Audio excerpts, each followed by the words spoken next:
Bonjour et bienvenue dans Warhammer Chroniques, l'émission où nous allons plonger dans l'un des nombreux récits du monde de Warhammer. Aujourd'hui, nous allons remonter à l'aube des temps, avant la naissance des humains, des nains et même des elfes. Voici l'histoire des anciens et du peuple habitant les sombres et mystérieuses jungles de Lustrie, les hommes lézards. Et n'oubliez pas, dans le monde dangereux de Warhammer, le port du casque est fortement conseillé.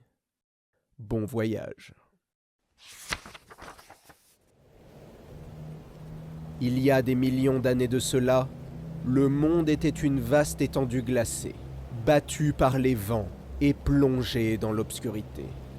La banquise recouvrait la plus grande partie de sa surface, et seule une bande de terre au niveau de l'équateur abritait quelques ébauches de vie.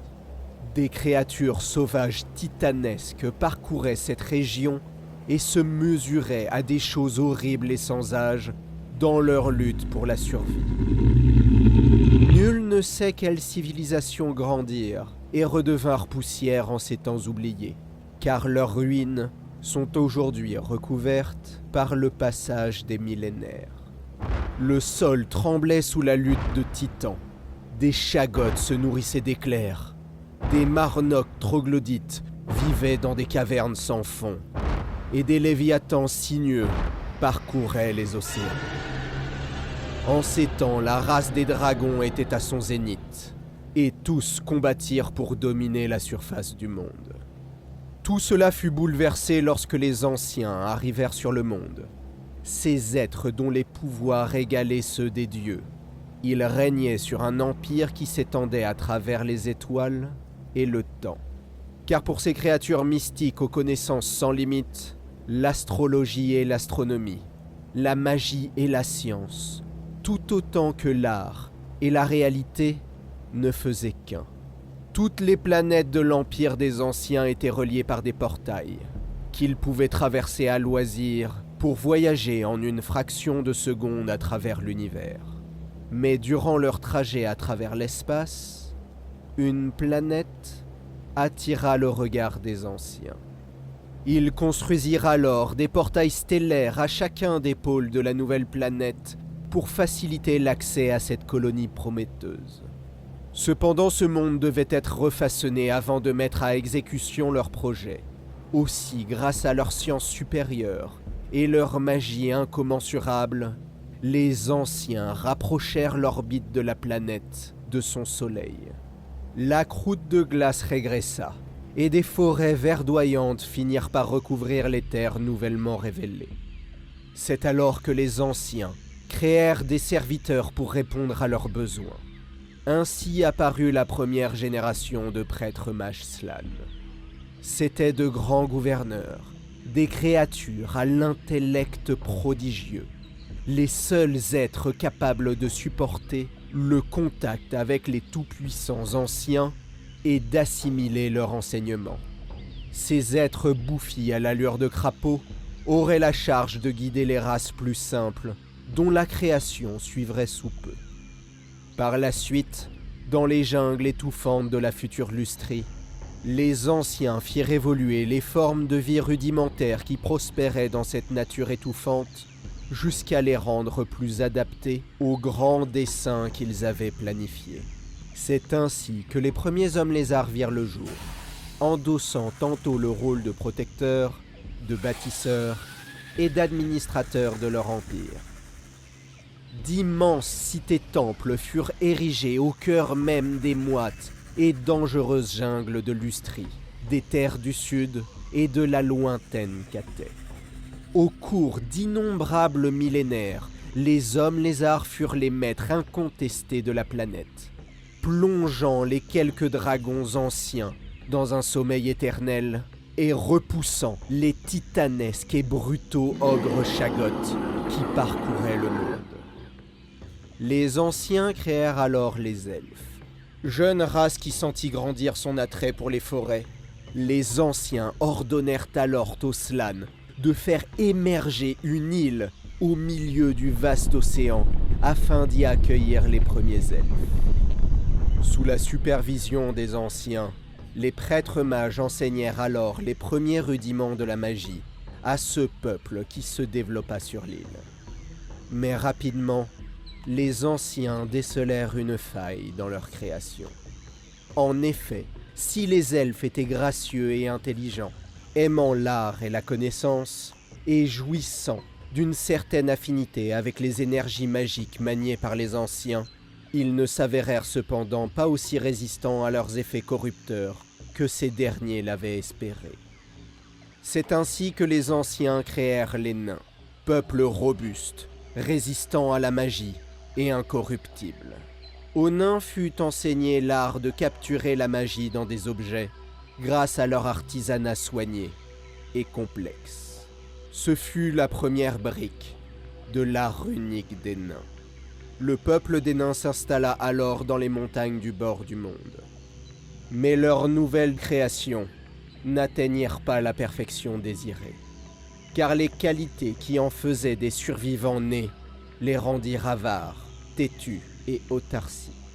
Et si la magie ne pouvait aisément les corrompre, les métaux précieux et les minerais le pouvaient. Ainsi vint le tour des hommes.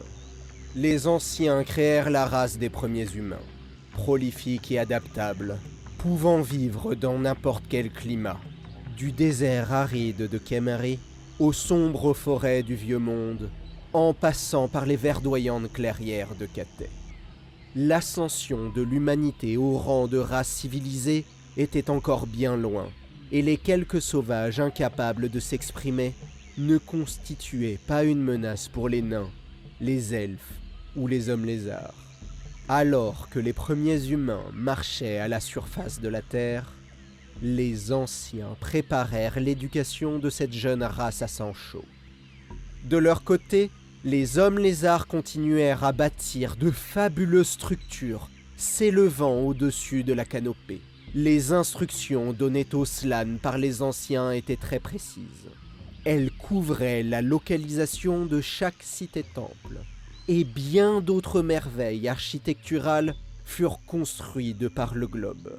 Chacune fut érigée sciemment pour former une maille vitale dans la toile géomantique du monde. Une matrice d'énergie naturelle qui enveloppait toute la planète.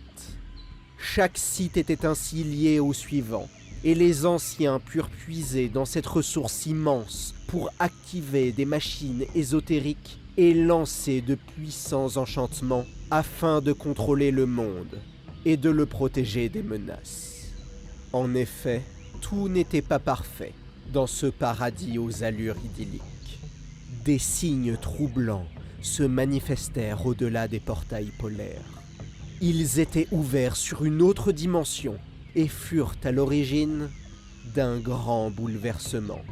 Dans la démence d'un royaume d'outre-monde, des formes de vie naissantes s'agitaient, intelligences malignes, courroucées par les intrusions répétées des anciens afin de voyager dans leur empire. Que ce fût en raison des attaques d'ennemis extérieurs ou d'une défaillance de leur structure, les portails s'effondrèrent. Leurs machineries ésotériques s'écrasèrent sur le monde dans une grêle de métaux stellaires. Simultanément, les pôles de la planète implosèrent en ouvrant des failles sur l'au-delà. Le chaos se déversa depuis le royaume spirituel. Des météores de magie congelés, substances connues sous le nom de Malpierre, laissèrent d'étranges traînées qui embrasèrent le ciel. La planète frissonna sous les impacts, certains météores creusant le sol comme des animaux, s'enfonçant jusqu'au tréfonds du monde. De la poussière de Malpierre se répandit dans l'air, ses propriétés mutagènes engendrant des atrocités. Tout autour du globe, les mers furent agitées et les forêts secouées, convulsant à cause de pousses grotesques. Le portail du Nord n'était plus, remplacé par une seconde lune, engendrée par l'explosion, un satellite vert de pure Malpierre. Lorsque leurs portails s'effondrèrent, les anciens disparurent subitement. Toutefois, à la tête des hommes lézards, Les Slann, les plus puissants serviteurs des Anciens, évitèrent le pire en scellant la majeure partie de la déchirure de la réalité. Cette entreprise fut si délicate que la moitié d'entre eux périt, leur cerveau mêlé à l'incongruité du chaos.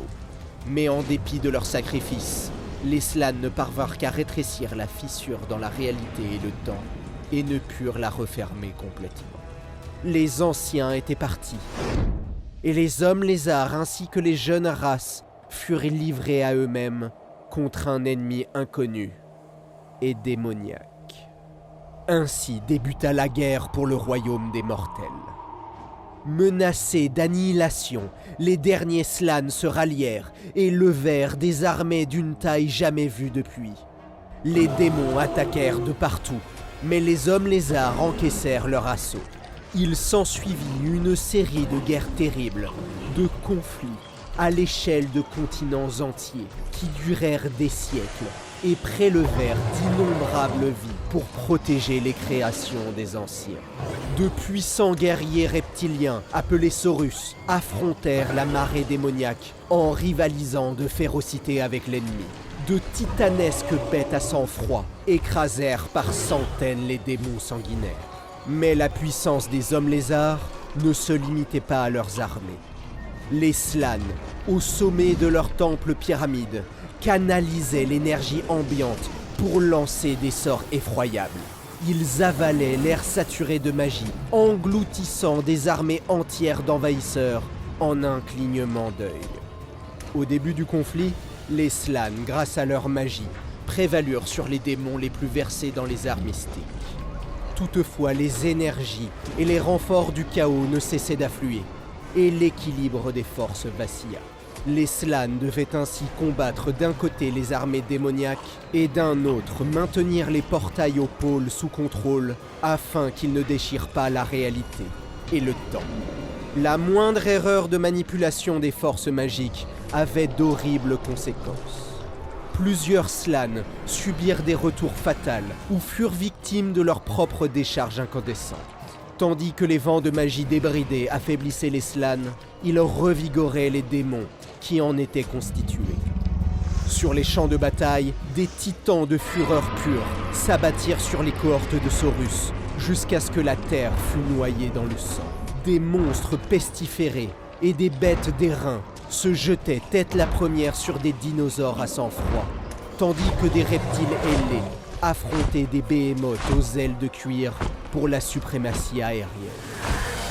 Bien qu'ils taillassent leurs ennemis en pièces, les hommes lézards concédaient petit à petit du terrain. Les Slann puisèrent alors dans la matrice en utilisant leurs connaissances pour stabiliser les énergies qui tourbillonnaient.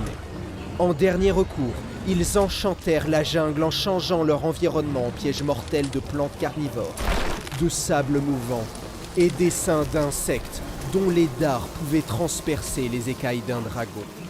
Pourtant, les monstruosités démoniaques dévastaient sans fléchir. Les hommes lézards se replièrent alors dans leur cité-temple, des bastions d'ordre, dans une mer de chaos. Les séides des dieux sombres furent durant un temps retenus, et les hommes lézards prélevaient un lourd tribut dans leur vie. Après 1 millier d'années de guerre, seule une poignée de cités-temples se dressait encore, chacune protégée par les plus puissants Slann survivants. Pour les démons, la voie était enfin libre pour assiéger Itza, la première cité et le pivot des défenses des hommes lézards et du monde. Itza était alors sous la protection du seigneur Croak, premier Slann à avoir été créé et le plus puissant de sa caste. Le dôme d'énergie qui englobait Itza crépitait de pouvoir et changeait les démons qui le touchaient en poussière. Pourtant, après des années de pression, le plus puissant des prêtres mages fut incapable de maintenir le bouclier plus longtemps et le fit s'affaisser dans une décharge d'énergie monumentale qui bannit plus de 100 000 démons et rasa la jungle à des kilomètres à la ronde. Malgré cela, il restait encore d'innombrables démons qui s'empressèrent de se ruer à l'assaut de la première cible. Alors qu'Itsa paraissait perdu, les gardes du temple Saurus du seigneur Croak s'avancèrent pour tenir le pont des étoiles qui menait à la grande pyramide. Ils formèrent une corde aussi large que la chaussée et d'une centaine de rangs de profondeur et bloquèrent le passage aux démons au moment où ils atteignaient le pont. Les abominations lancèrent leurs cris de guerre et se jetèrent sur les Saurus. Ceux-ci se battaient à 1000 contre 1. Pourtant, ils ne reculèrent pas d'un pas. Lorsque le soleil atteignait son zénith, ils continuèrent le combat et tenèrent le pont imperturbablement. Au coucher du soleil, leur ligne s'étiolait. Mais à l'aube du matin suivant, elle repoussait toujours farouchement les démons. À midi cette même journée, le gouffre sous le pont débordait presque de cadavres des démons. Mais il ne restait plus qu'un garde du temple sur 10 encore en vie. Un à un, ils finirent par être massacrés par les nuées de démonettes et de sanguinaires qui se jetaient incessamment contre eux. Au coucher du soleil du deuxième jour, le dernier d'entre eux expira, et la horde démoniaque se rua sur le pont. C'est alors qu'un reptile bipède gigantesque bondit sur le pont, interdisant à lui seul le passage des démons. Maniant une hache gargantuesque d'obsidienne, irradiant de magie, ce terrible Kroxigor albinos, à la peau anormalement épaisse, massacra une centaine de démons en interdisant à lui seul l'accès à la pyramide. Des millénaires après, son nom fut gravé sur les plaques sacrées des hommes lézards. Ainsi naquit la naissance du mythe de Nakai le vagabond, Kroxigor albinos de la première éclosion et incarnation de la fureur de la jungle. Mais après des jours de combat, seul contre tous, même ce puissant guerrier ne parvinrent à tenir les hordes démoniaques.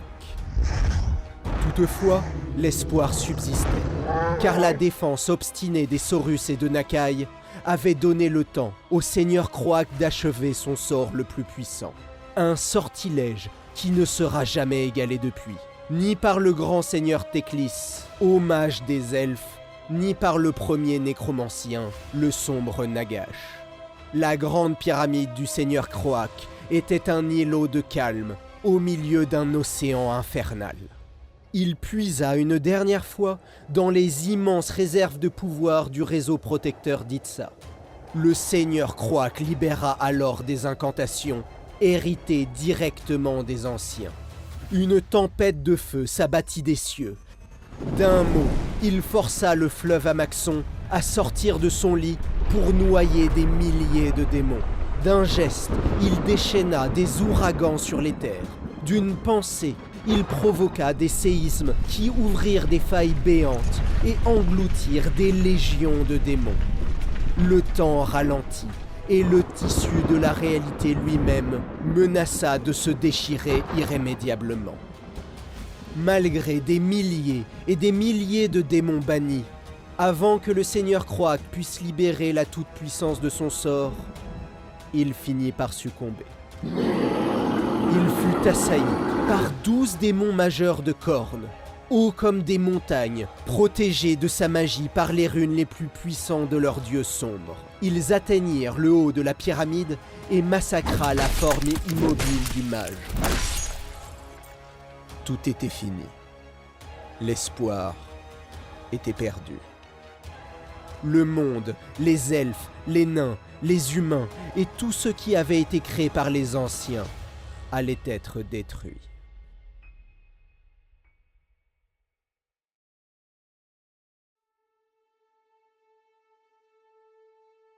Alors que l'obscurité allait dévorer le monde, une forme incandescente grandit alors.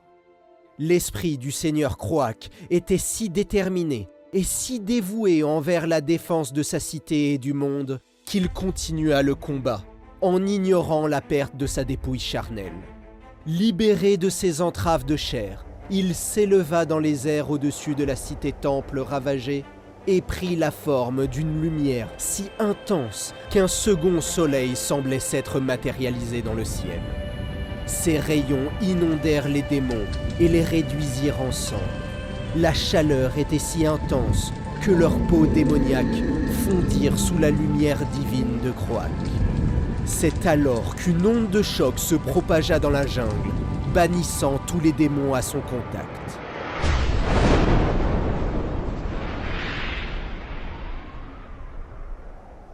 Et ce fut le silence. La première cité était sauve, et avec elle, la pierre angulaire du réseau de protection des hommes lézards. Mais le prix à payer avait été terrible. Heureusement, la résistance acharnée des hommes lézards avait monopolisé un tel nombre de forces démoniaques que les jeunes races purent profiter de cette occasion inespérée.